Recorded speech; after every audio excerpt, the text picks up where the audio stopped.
Well, hello, sir. We made it another week. I know. We, I know. Off on another Process Step podcast.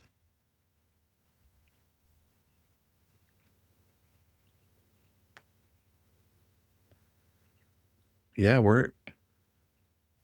yeah, yeah, we're in 80s. So today's topic, as you know, I've got an operations management degree, so I do like the physical creation and movement of things. And in that world, there is a real waste when you create or farm or do anything physical. There is a finished product, and then there is what is left over from building that finished product. Yeah, yeah. Oh, yeah. Yep.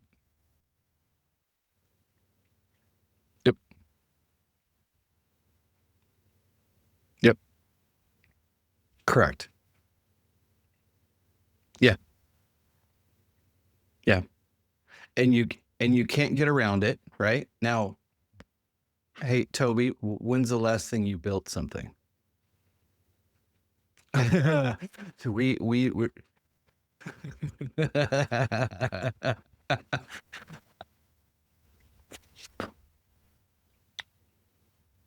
Yep. Yep. Yeah, yeah.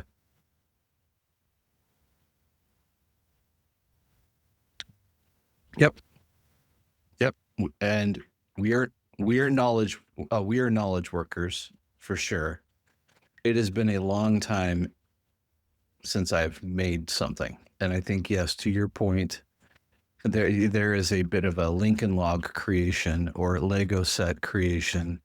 But in our day-to-day jobs, in most knowledge work, there is no physical waste.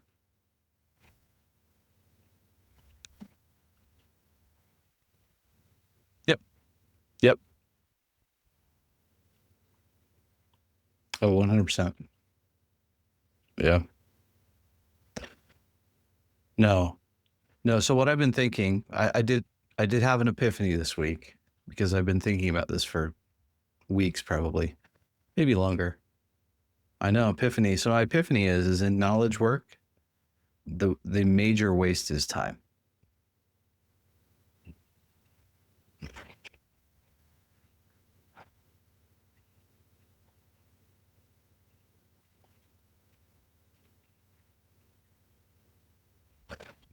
Um, so I've been doing quite a few implementations, right? So software implementations, change management stuff, and um, I've found that it's very difficult to track time, right? Which is a universal, right? So unless you are a accountant or some other freelancer that basically makes their living on 5-minute increments, many of us are not in the habit of tracking time.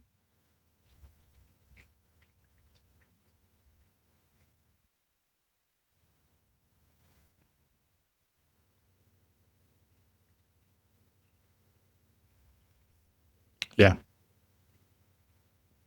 Yep. And yeah, so what happened was where this epiphany came from was I was, going through my day, and I would have a meeting, and I would start a tracker. It would count the hour for the meeting. Then after the meeting, I would switch to my other timer for my other client, and then I would do that for 5 minutes. Then I would switch to the other client, and then I would go to my email, and then I would get distracted, and I'd look at my phone, or I'd go and play chess, and then I ended up really trying to be very diligent on tracking time, and I found that the the switching cost when you're billing a client becomes very obvious. And so there's nothing more magical than 2 to 3 hours of lost time working on something that's challenging. There's nothing more rewarding in my opinion.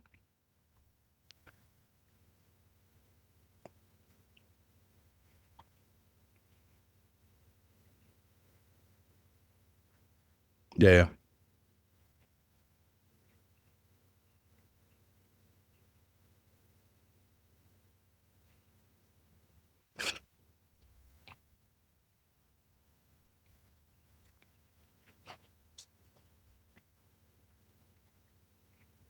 Mhm. Yep.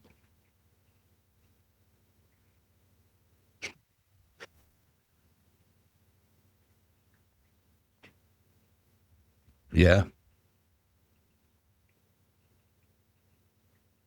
Yep. Yep. Yeah. Yeah. Yeah.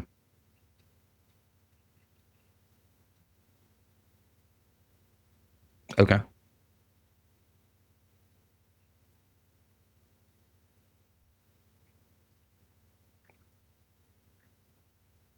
Yeah. Yeah.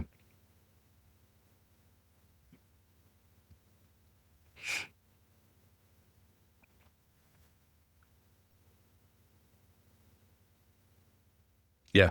Yeah. Yeah.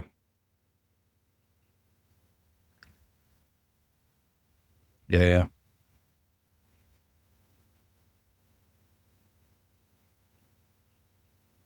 Yeah. Yep. It's the, and I think we did a podcast on this where distraction is the number one faux work that we can do. And, maybe that was the seed that kind of, this podcast grew from. But as I'm thinking about that, there's this perception that answering an email is work, and that's good knowledge work. And it's the corollary in operations management that they talk about all the time is they talk about quality. And quality is a bit of a nebulous thing, but we all know it when we get it, right? Or when we find it. And I think the waste, like, good work is known when you've done it, but so often we don't have the courage to block out our time to do the good work because we live in a distraction filled knowledge base, like knowledge system, meaning it has to fall into the Microsoft, the Outlook, the Word, the PowerPoint, the Teams, like in that suite, and that suite is made to distract you. And so I find anyway, I don't know if I have any great um outcomes or thoughts from this, but I do think that putting my mind there has made me rethink how I need to plan my weeks so that I make sure that I actually have work that's of value, and the distraction time or batching of work is the other thing.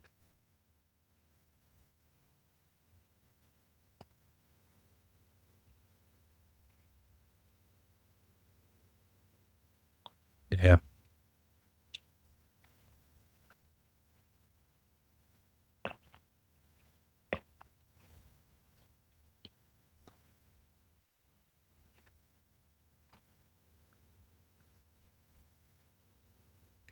Yeah.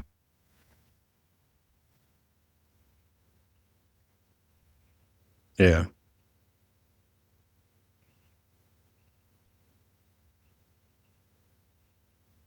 Hmm. Yeah.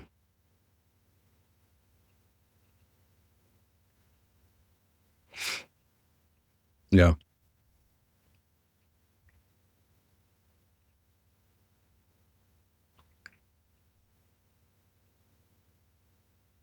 Yeah. Yeah. Yeah.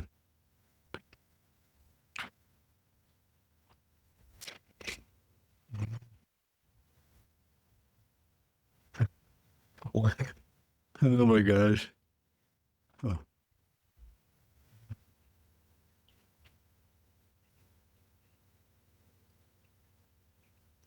Yeah. Yeah.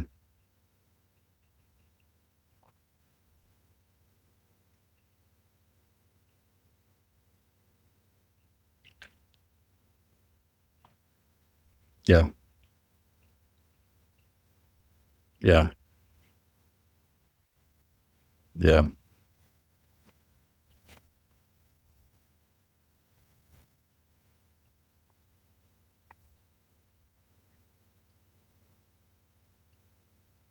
Yep.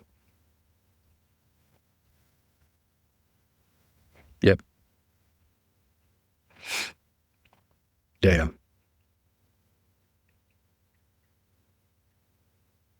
Yeah.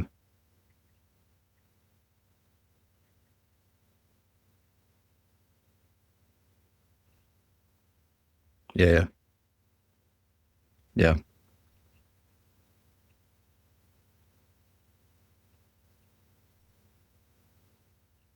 Yeah.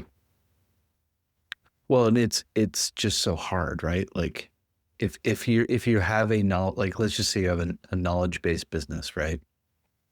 You as a CEO, you can move your knowledge based business around with little physical consequence, right? Like, and you can just say, "Hey, look, we're going to go do this," right? Whereas, one of my career highlights was going through a McDonald's fry factory, which was just like the coolest thing ever. But you realize when you have millions of dollars of machinery that has a standardized output, you literally can't make changes quickly. And so that slowness, right, that has basically been perfected over time has eliminated a ton of waste. Like it was the most fascinating thing to go through this fry factory because you basically had a dump truck of potatoes, a guy with a hose that was basically spraying the potatoes into a water river, and then that was like the only human that you saw. And then at the end you had bagged fries, and it was like the coolest thing ever. But if you think about just how long it took to get there, I mean, that's decades and decades and millions of dollars to get there. But you have a standard input or a semi-standard input, um, and you have a completely standard output. Whereas in knowledge work, there is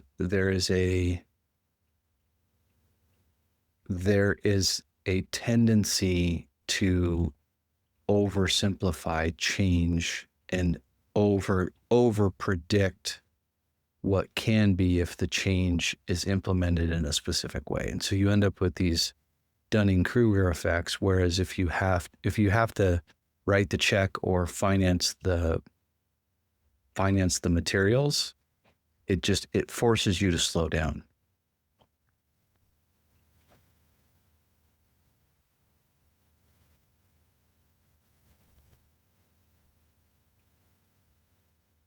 Oh yeah, yeah. Yeah. Yep. Yep. Oh yeah, yeah, for sure.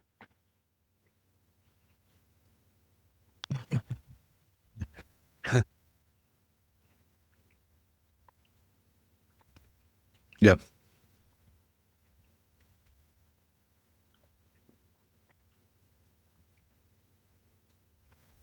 Yep. Yep.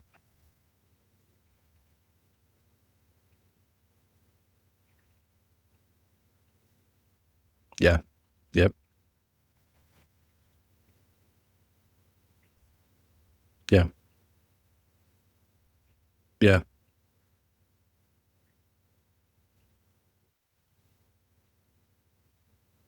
Yeah.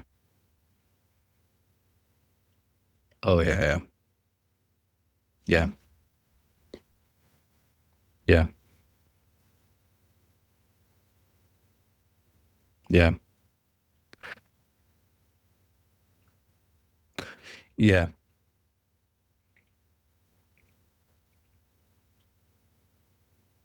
Yeah.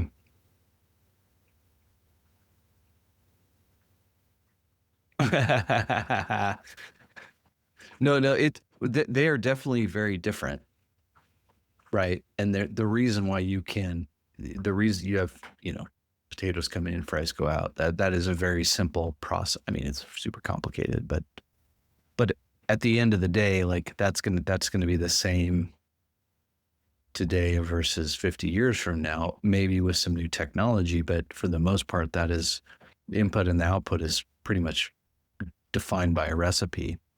Whereas, to your point in the knowledge work, I do think that one of the ways that it's gone wrong is that we've over-indexed on profitability and corporations increasing their top line and their bottom line, and therefore we forgot the customer.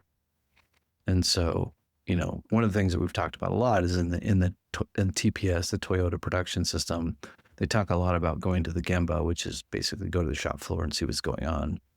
And I think knowledge work, you forget to go to the shop floor, which could be your colleague's desk, which could be your the person that reports to you. It could also be your CEO, like that.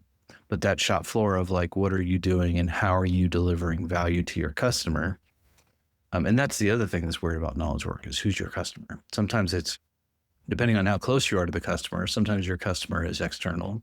Most of the time, I'd say they're internal.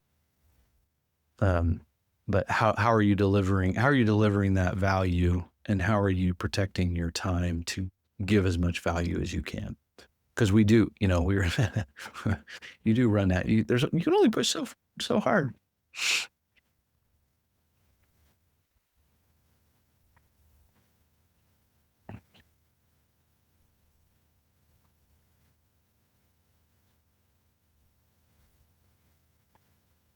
Mm-hmm. Yeah,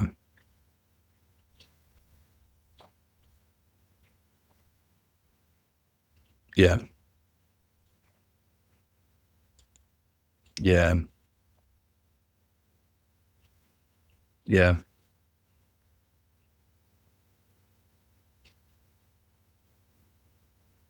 yeah,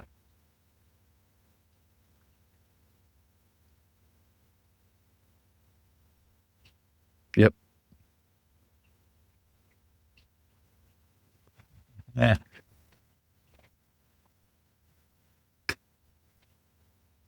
yeah.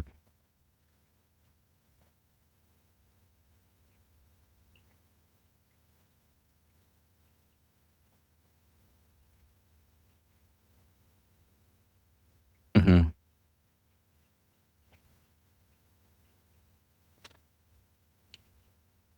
Mm-hmm.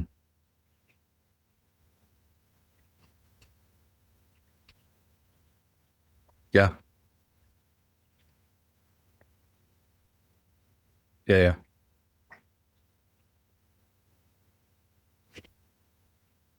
yeah, yeah. One of the tricks that I learned mid-career was when I was young and in my 20s, I would try to over polish a PowerPoint or a spreadsheet. And then I would always get frustrated because in my ambition to get it perfect, my manager would always, and I don't say that lightly, but they would always have some sort of recommendation like, hey, Chris, you misspelled a word. Like I hated that one, but I ran into that one a lot. Anyway, um, but midway in my career, I realized that it's easier to get it 70 to 80% there and then call in my boss and ask for that feedback. Because what I realized in the middle of my career, I realized that managers got to manage.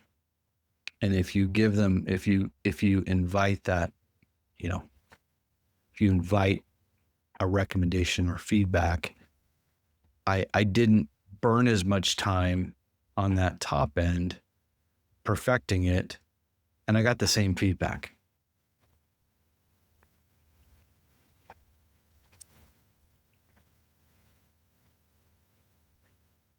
Yeah, yeah, yeah,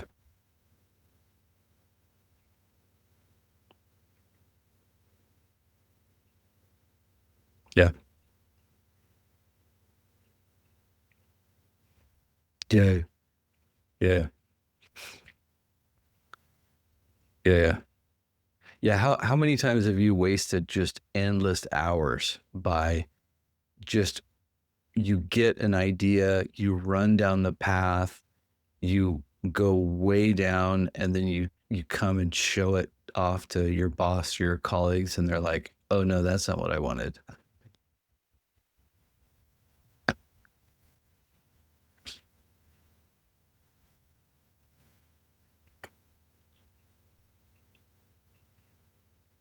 Yeah, yeah.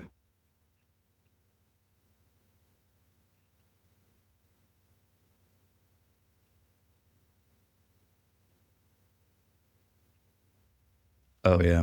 Yeah, yeah. Yeah. Yeah. Yeah, yeah. Yeah. Well,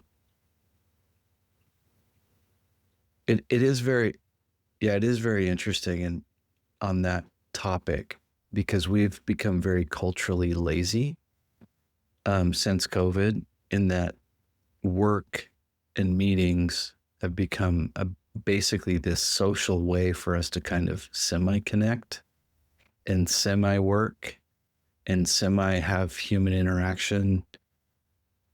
And we, it gets muddy.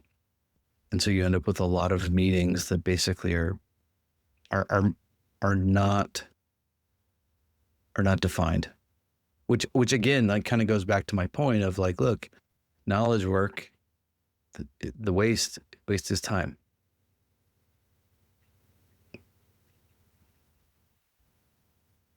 Yeah. Yeah.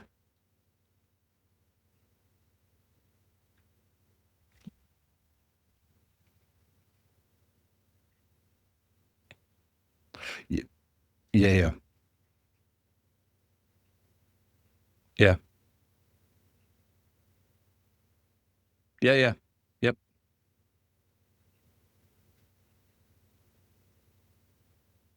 Oh man. Every time.